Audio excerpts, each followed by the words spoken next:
बात करते हैं अष्टम भाव के अंदर शुक्रदेव की। तो अष्टम भाव जो है ये देखिएगा, यहां पर मैंने दो निशान बनाए हैं, एक माइनस का और एक प्लस का।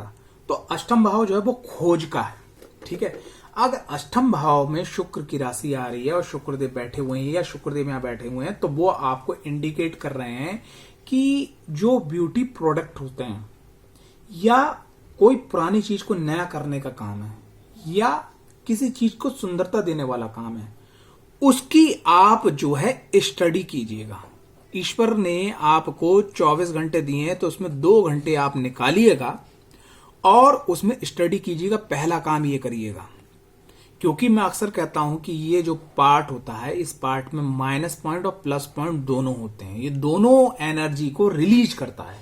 भाई माइनस पॉइंट की बात करें तो ये अज्ञात, केश, लड़ाई झगड़ा, डिप्रेशन, कर्जा को बढ़त देना, कर्जा की एनर्जी को बढ़त देना, ठीक है, और घर वालों से विवाद, पत्नी पति से तलाक, ठीक है, और कई प्रकार के नेगेटिव भूत प्रेत तंत्र बाधा सब ही से जुड़ जाती है व्यक्ति के संग, जो लोग जानते हैं कि नेगेटिव एनर्जी होती है।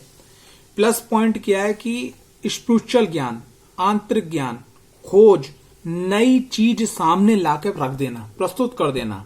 यानी जितने भी साइंटिस्ट हुए हैं, जितने भी बड़े वैज्ञानिक हुए हैं और जितने भी बड़े खोजकर्ता हुए हैं, चाहे अध्यात्म के किसी को, तो उनका 8वां घर पॉजिटिव एक्टिवेट था। और इसके संग संग क्या है कि ऐसा कुछ काम करके जाना कि आने वाली जो पीढ़ी है वो आपका नाम ले। ठीक है, तो हमें क्या करना है, माइनस पॉइंट को खत्म करना है, प्लस पॉइंट जो है यहां पर उनको करना है। भाई प्लस पॉइंट में क्या है कि ईश्वर ने हमें 24 घंटे दिए हैं, जो डिजाइन है 24 घंटे, उसमें तो 2 घंटे आपने रिसर्च में देना है। आप चाहे जॉब करते हो, चाहे बिजनेस करते हो, कुछ भी करते हो, आपको शुक्र से संबंधित चीजों का रिसर्च करना है और रिसर्च करके उसको अप्लाई करते रहना है। और साथ ही साथ क्या है कि आपको भगवान शिव का जो पंचाक्षरी मंत्र ओम नमः शिवाय का, इसका जाप करना है और शिवलिंग का प्रत्येक प्रदोष पे आपको अभिषेक करना है। अगर हो सके तो संभव हो तो महालक्ष्मी माता का, चाहे आपका जेंडर फीमेल हो, चाहे मेल हो, चाहे अदर्स हो, आप जो शुक्र को प्रसन्न करने के लिए महालक्ष्मी माता का, वैभव लक्ष्मी का, या माँ अंबा महालक्ष्मी जो कोल्हापुर में है, मुंबई में, उनका जो है व्रत करिएगा, बहुत अच्छा हो जाएगा। बात करते हैं नवम भाव के अंदर शुक्रदेव की। भाई क्या बात है, नवम भाव के अंदर अगर शुक्रदेव बैठे हुए, शुक्र की महादशा स्टार्ट हो गई है, तो यकीन मानिएगा कि इनके अंदर आकर्षण इतना पैदा हो जाता है। ये रंग से मतलब नहीं कर रहा हूं, इनकी वाणी से इतना आकर्षण पैदा हो जाता है। हालांकि यहाँ पर वाणी पे दृष्टि नहीं पड़ेगी, लेकिन इनके अंदर शुक्रदेव इतना आकर्षण पैदा करते थे, इनसे लोग प्रेरित होकर बहुत सारे कार्य करना शुरू कर देते हैं। अगर नवम भाव के अंदर शुक्रदेव बैठे, ऐसे लोग माँ भगवती, माँ विंध्यवासिनी, माँ दुर्गा की आराधना करें तो वो जीवन के अंदर सब कुछ प्राप्त कर सकते हैं। ठीक है, बस उनको एक बात ध्यान रखिएगा कि अगर उनके पास पैसा आ रहा है तो किस तरीके से पैसा आ रहा है। किसी का दिल दुखा के पैसा अगर आप ले रहे हो, कोई भी काम कर रहे हो, आप जॉब कर रहे हो, बिजनेस कर रहे हो, कुछ भी कर रहे हो, तो यकीन मानने का वो पैसा आपको नहीं फैलेगा। बाकी आप काम करते चले जाइएगा जीवन के अंदर। प्रत्येक पूर्णमासी पे या नवरात्रि पे या शुक्ल पक्ष की अष्टमी में आप जो है कन्या का पूजन करते रहिएगा। अगर आप बाहर देशों में जहां कन्या पूजन नहीं करने को मिलती है, तो आप जो है किसी भी देवी मंदिर के ट्रस्ट में या देवी मंदिर के या आपका कोई बंदा इंडिया में है तो उनको आप पेमेंट भेजते रहिएगा प्रत्येक नवरात्रि में और पूजन करवाते रहिए या आके खुद पूजन करवाइएगा, जिससे माँ भगवती की कृपा मिले और आपको सभी प्रकार के सुख समृद्धि, यानी कि मैं सीधे शब्दों में यहाँ कहना चाहूंगा कि धर्म, अर्थ, काम, मोक्ष, चारों चरण आपको प्राप्त हो सकते हैं। दसम भाव के अंदर शुक्रदेव का होना अति उत्तम माना गया है कि दसम भाव में शुक्रदेव होते हैं तो भाई दृष्टि कहां पहुंचती है, यहां पहुंचती है। जब दृष्टि पहुंचती है सुख भाव पे, तो ऐसा व्यक्ति कर्म क्षेत्र में, अगर शुक्र की महादशा स्टार्ट होती है, ऐसा व्यक्ति कर्म क्षेत्र में हो सकता है कि उसके फादर या उसका पैतृक बिजनेस इतना अच्छा उसको सॉलिड मिल जाए, या वो जो है अपने जीवन में संघर्ष करके ऐसी स्टेबिलिटी पा लेता है जिससे उसकी लग्जरियस लाइफ हो जाती है और वो सभी प्रकार के सुखों को प्राप्त करते हुए जीवन की शैली को आनंद से जीता है। लेकिन बस शुक्र यहाँ पर बैठने के बाद में अगर उनकी महादशा स्टार्ट हो गई है, तो कभी कभी क्या है कि आपका ऐश्वर्य और भोग विलास में ज्यादा जाने के कारण, ठीक है, संगति का थोड़ा सा दुष्प्रभाव पड़ने के कारण, अगर आपका सप्तम घर के स्वामी कमजोर हैं, ठीक है। और आपके पार्टनर यानी जीवन साथी के भी सप्तम भाव के स्वामी कमजोर हैं तो तलाक भी होने के 99.9% चांसेस बन जाते हैं। और साथ ही साथ यहाँ का शुक्रदेव है बिजनेस में, कारोबार में, जॉब में आपको बहुत ऊंचाइयों तक पहुंचाते हैं। बस आप अपने करेक्टर को जितना साफ रखेंगे यहाँ पर, बस ये बात ध्यान रखिएगा, बस इतना मात्र रेमेडी करने से, करेक्टर को साफ रखने से और स्त्रियों को सम्मान करने से आप बहुत ऊंचाइयों तक पहुंचते हैं। बात करते हैं एकादश भाव में यानी लाभ भाव के अंदर शुक्रदेव की। अब भाई लाभ भाव के अंदर आकर शुक्रदेव ने क्या कहना है भाई, जलवा काट जाता है बंदा, बहुत अच्छा हो जाता है उसका संग। शुक्र की महादशा में खास करके उसको स्त्री वर्ग से शुक्र मिलता है। और अगर मान लीजिए शुक्र जो है आपकी कुंडली के अंदर लाभ भाव के अंदर बैठे हुए हैं, ठीक है, और उनकी महादशा स्टार्ट हो गई, वो आप पुरुष हैं और आपने उसी समय आपकी शादी हुई है, तो यकीन मानना आप जीवन में वो ऊंचाइयां छुओगे ना, सब कुछ आपका बनता चले जाएगा। लेकिन एक बात ध्यान रखिएगा, लाभ भाव में शुक्र होने के बाद व्यक्ति के अंदर थोड़ा सा आलस पैदा हो जाता है कि अरे हो ही जाएगा, लेबर काम कर ही लेगी, अरे मालिक का देगा, अरे कल कर लेंगे। अगर आपने यहां पर एक शब्द को छोड़ दिया कल, ठीक है, और आपने कर्म नहीं किया और कल शब्द को सब ट्रांसफर कर दिया, तो आप जीवन में कुछ नहीं पा सकते, बाकी आपको सब कुछ मिल सकता है। यहां पर आपने क्या करना है, भगवान शिव का प्रत्येक प्रदोष को और शुक्रवार को दही से और गुलाब जल से अभिषेक करना है। इस बात का ध्यान रखिए, सब कुछ अच्छा हो जाएगा। 12वें घर के अंदर शुक्रदेव होते हैं, तो भैया यहां पर एक बात ध्यान रखिएगा, सबसे पहली चीज क्या है, 12वें घर के शुक्रदेव जो हैं वीर का व्यय नंबर 1, नंबर 2 जो है सुख का व्यय, नंबर 3 जो है शारीरिक ऊर्जा का व्यय, नंबर 4 जो है यहां पर ये स्त्रियों के तरफ विपरीत आकर्षण या पुरुष के तरफ विपरीत आकर्षण। अगर शुक्र आपकी स्त्री की कुंडली में तो आपका विपरीत की तरफ दिमाग घूमेगा, पुरुष का स्त्री की तरफ, स्त्री का पुरुष की तरफ, पहली चीज। तो यही एक माइनस पॉइंट है जो आपको पतन की तरफ ले जा सकता है।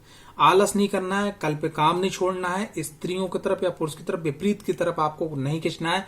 आपको अपने पैसे का कुछ प्रतिशत आपको अध्यात्म में डोनेट करना है। बाकी आप जो भी काम कर रहे हैं, बिजनेस कर रहे हैं, जॉब कर रहे हैं, ठीक है, तो वो आपको करना, कुछ समय आपको अध्यात्म को देना। सिर्फ इतना मात्र करने से ये जो 20 वर्ष होती हैं ये भोग का स्थान है। और शुक्रदेव पहले ऐसे ग्रह हैं कि 9 ग्रहों के अंदर जो 12वें घर के अंदर आने के बाद बहुत अच्छा रिजल्ट देते हैं। सभी प्रकार के सुख, विदेश यात्रा, ठीक है, घूमना फिरना, ऐश्वर्य सब मिलता है यहाँ पर। लेकिन आपको अपना करेक्टर को जितना आप मजबूत रखेंगे, जितना आप आध्यात्मिक रहेंगे, यकीन मानना कि आपको सब कुछ मिल जाएगा शुक्र की महादशा में। बात करते हैं अब आगे शुक्र के अंदर, शुक्र का अंतर, तो जहां पे शुक्रदेव बैठे हैं वो ही रेमेडी आप कर लीजिएगा। शुक्र के अंदर सूर्य का अंतर होता है, तो ऐसे में आपको आंखों का ध्यान विशेष रखिएगा, आंखों का ध्यान रखिएगा। और जो है भगवान नारायण को और महालक्ष्मी को मंदिर में प्रत्येक शुक्रवार मिश्री का भोग लगवाते रहिएगा, ठीक, अच्छा हो जाएगा। शुक्र के अंदर अगर चंद्रमा का अंतर है तो क्या करना है, आप 10 मिनट डेली नियम बना लीजिएगा, ओम नमः शिवाय का जाप कीजिएगा मेडिटेशन के रूप में। आंखें बंद करके एक आसन लगा लीजिएगा, पूरब की तरफ मुख कर लीजिएगा, 90 डिग्री अपनी रीढ़ की हड्डी कर लीजिएगा, लेकिन गर्दन थोड़ी सी आगे झुका लीजिएगा, थोड़ी सी, ठीक है। और उसके बाद में आप ओम नमः शिवाय को जाप कीजिए, बहुत अच्छा हो जाएगा। शुक्र के अंदर अगर मंगल का अंतर चल रहा है तो ऐसे में क्या करना है, अगर आपके भाई हैं या आपके मित्र हैं तो कोशिश करिएगा कि आपके आसपास जो सिद्धपीठ हनुमान जी का मंदिर हो, ठीक है, जैसे मेहंदीपुर में बालाजी का मंदिर है, सालासर मंदिर है, ठीक है, तो कोई ऐसा सिद्धपीठ हनुमान जी का बड़ा मंदिर हो, वहां आप जाके अपने दोस्तों का मंगलवार को, जैसे जब तक शुक्र के अंदर मंगल का अंतर बीच बीच में करवाते रहिएगा अपने मित्र या अपने छोटे भाई या अपने बड़े भाई का, यकीन मानने ये महादशा आपके लिए बहुत अच्छी हो जाएगी। शुक्र के अंदर राहु का अंतर, अगर आपकी कुंडली में राहु शाही भाव में बैठे हुए हैं और शुक्र का अंतर चल रहा है, वो शुक्र की महादशा में राहु का अंतर चल रहा है, यकीन मानना ये वो समय है आपको अनलिमिटेड ऊंचाई तक आपको पहुंचाने का। पर राहु को पॉजिटिव करने के लिए क्या करना है, राहु को पॉजिटिव करने के लिए आपने ये करना है कि रात को आटे में चीनी मिला के ओ जय श्री गणेश बोल के और उसके बाद ओम राघवे नमः ऐसा जो है बोलते हुए सूर्यास्त होने के बाद में पेड़ों की जड़ पे या घास में डालना, जहां चींटियां लग जाए, खाने लगे उन्हें, यकीन मानना ये समय आपके लिए बहुत अच्छा हो जाएगा। ये राहु का अंतर जब तक रहेगा आप डेली इस काम को करते रहिएगा। शुक्र के अंदर गुरु का अंतर बस यहां पर एक बात ध्यान रखनी, पैसों से संबंधित मामले में ध्यान रखिएगा। कहीं इन्वेस्टमेंट कर रहे हैं तो सोच समझ के करिएगा। कभी कभी ऐसे में पैसा डूब जाता है या पैसा का कुछ ऐसा आप काम कर बैठते हैं कि जिसमें आपके ऊपर देनदारी कर्ज बन जाता है। इस बात का ध्यान रखिएगा। बस यहाँ पर अपने बड़े बुजुर्गों का आशीर्वाद लेते रहिएगा, उनकी सेवा करते रहिए। महादशा आपके लिए, ये महादशा में जो अंतर है गुरु का, ये बहुत समय अच्छा निकल जाएगा। शुक्र में शनि का अंतर, तो देखो भैया यहां मैं आपको बहुत बात सोच समझने वाली बात है। हालांकि दोनों मित्र हैं, अगर शुक्र की डिग्री 20 है और शनि की भी डिग्री 20 है और शुक्र में शनि का अंतर आ गया या दोनों लोग आसपास की अपनी राशि में मतलब एक राशि में बैठे हुए हैं, तो ऐसे में ये वो समय होता है कि कभी कभी क्या होता है कि भैया कटोरा भी हाथ से निकल जाता है। नहीं, भिखारी देखो सबसे बुरा वक्त क्या होता है जब व्यक्ति भीख मांगता है, लेकिन उससे भी बुरा वक्त जब होता है जब उसको भीख नहीं मिलती। तो अगर आपको लग रहा है कि शुक्र में शनि का अंतर आने वाला है और आपकी कुंडली में ये है, तो सबसे पहले अपनी कुंडली एनालिसिस करवा दीजिए। दूसरी चीज, अगर आपके नाम कोई व्यापार है, कोई काम है, कोई चीज है चल रहा है, तो उसको आप जो है अपने घर के जो इष्ट आराध्य कुल देवी देवता उनके नाम उस समय तक एक कागज पे लिख के दे दीजिए कि इस समय तक ये सब आपका है, जो भी आप कमाओ उनके चरणों में रख दो, फिर उनसे वापस ले लो। या अपनी पत्नी के नाम कर दीजिए या आपने जो है बच्चों के नाम कर दीजिए, खाली छोटे से पेपर पे लिख के फिर ये महादशा निकल जाए अंतर, मतलब महादशा अंतर निकल जाए, उसको फाड़ के फेंक दीजिए। बड़ा मेन टॉपिक है, ये बात ध्यान रखिएगा, ठीक है, इस चीज को बिल्कुल ध्यान रखिएगा।